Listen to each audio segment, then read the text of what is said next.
There was a time in the gentle folds of the Ohio Valley when the sun rose slowly over fields of wheat, and every morning began with the same sound, the bark of a loyal dog. The dog's name was Bran. He was large, but old. His fur, once chestnut brown, now dusted with white, his legs stiff from winters of guarding the barn.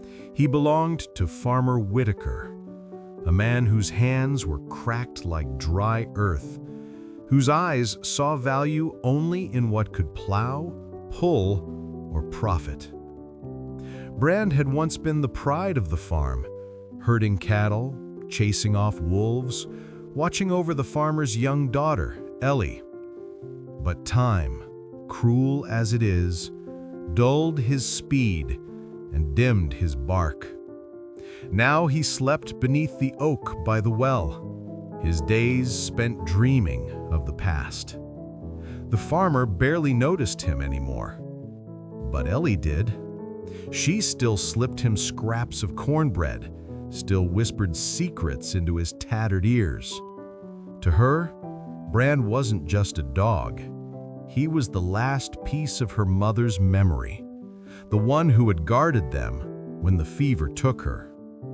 And so, on a late summer day, when the sky burned gold and cicadas sang their endless song, the story of the well began. It was near dusk when it happened. Bran had wandered to the edge of the cornfield, chasing the scent of rabbits he would never catch. The air was still. Even the wind seemed to hold its breath. Then came the sound, a low rumble beneath the soil, followed by the sharp crack of wood giving way. The old well, covered years ago with rotted boards, yawned open.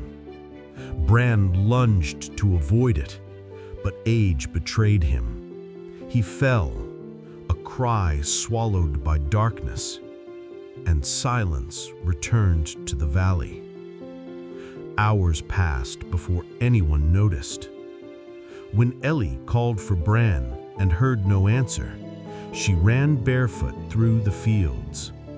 Her lantern light flickered across the broken boards, and when she leaned close, she heard it, the faintest whimper rising from the well's depths. "Pa, he's down there! Bran's down there!"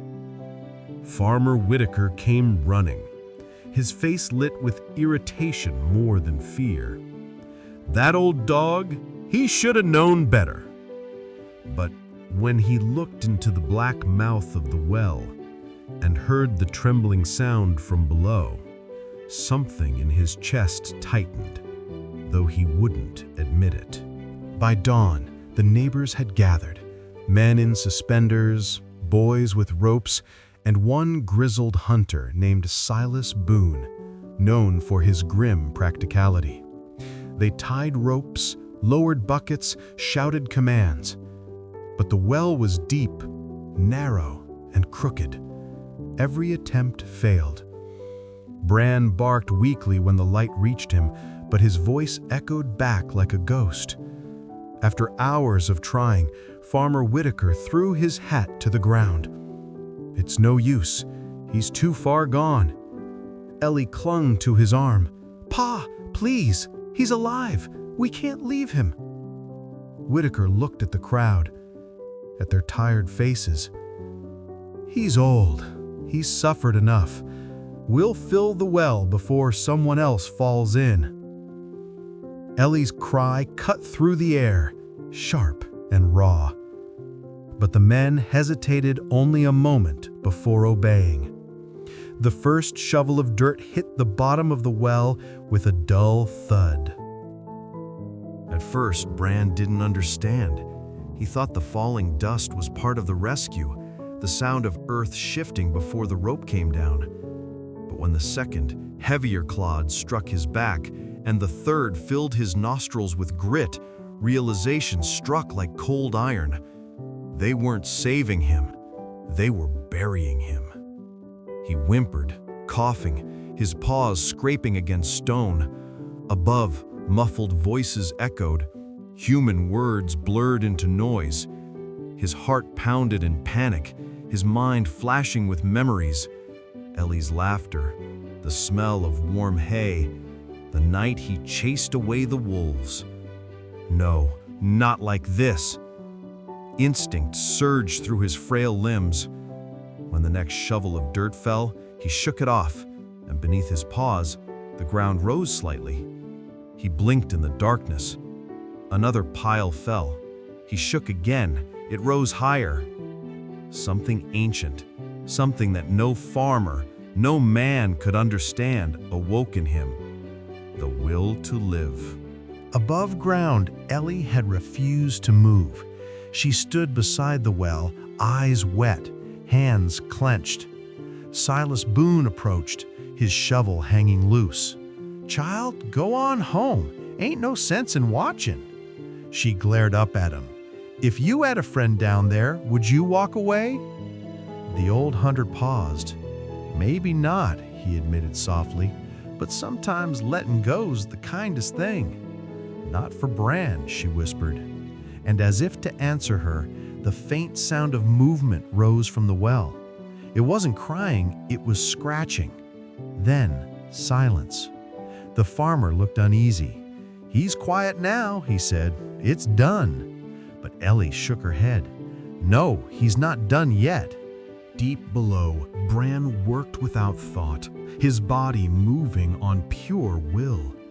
Every time the earth fell, he shook it from his back, pressing it underfoot.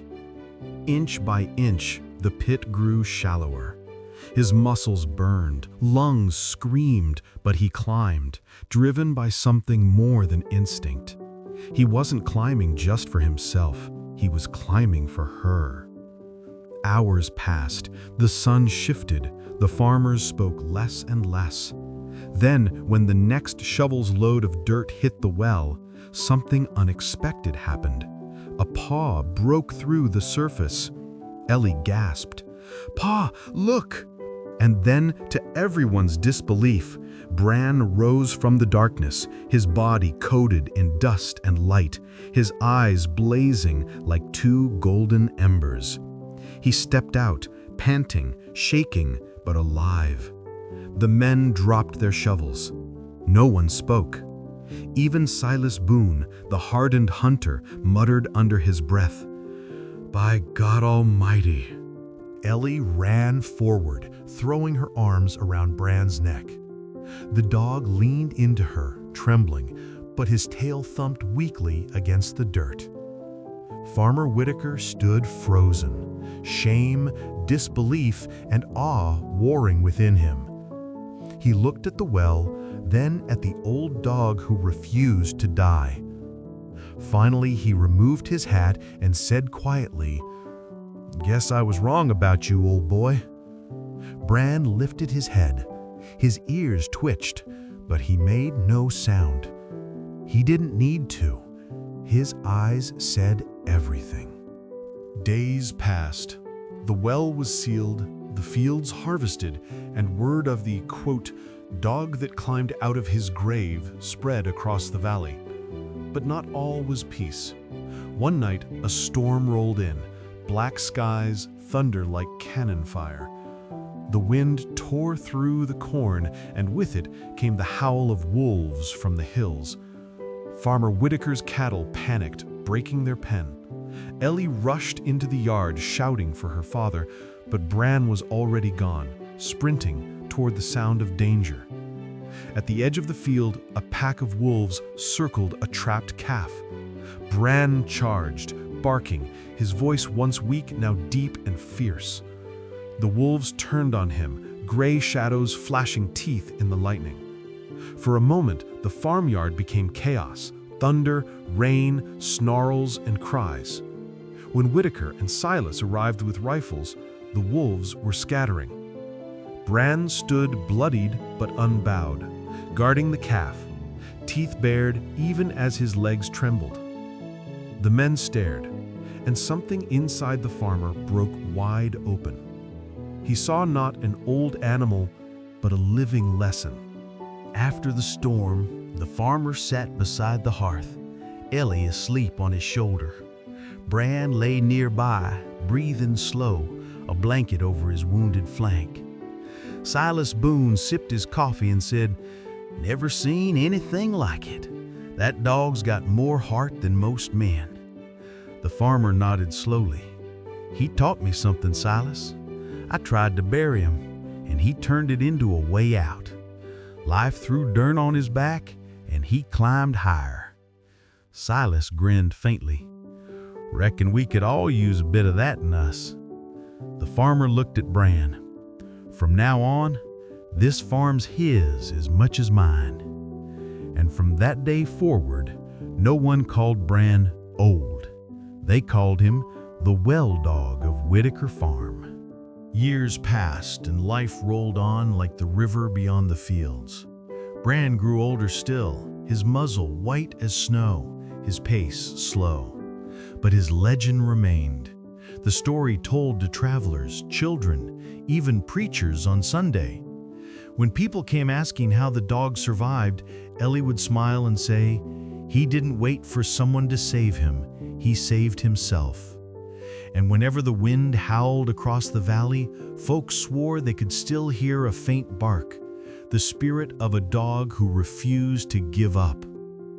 Years later, when Bran was gone, and Ellie had children of her own, she'd take them to the old sealed well under the oak. She'd tell them, "When life throws dirt on you, shake it off and step up. Each problem you face is a step if you make it one. The world might try to bury you, but only you decide whether you rise or fall." And under the same golden sunsets that once watched Bran climb from the dark, her children would whisper to the wind, "Good boy, Bran." In the heart of every creature lies the will to rise, even when the world gives up on them. The farmer's dog didn't wait for rescue. He made the earth his ladder, the darkness his teacher, and fear his forge. Remember this: when life buries you, you are not meant to stay in the dark. You are meant to climb.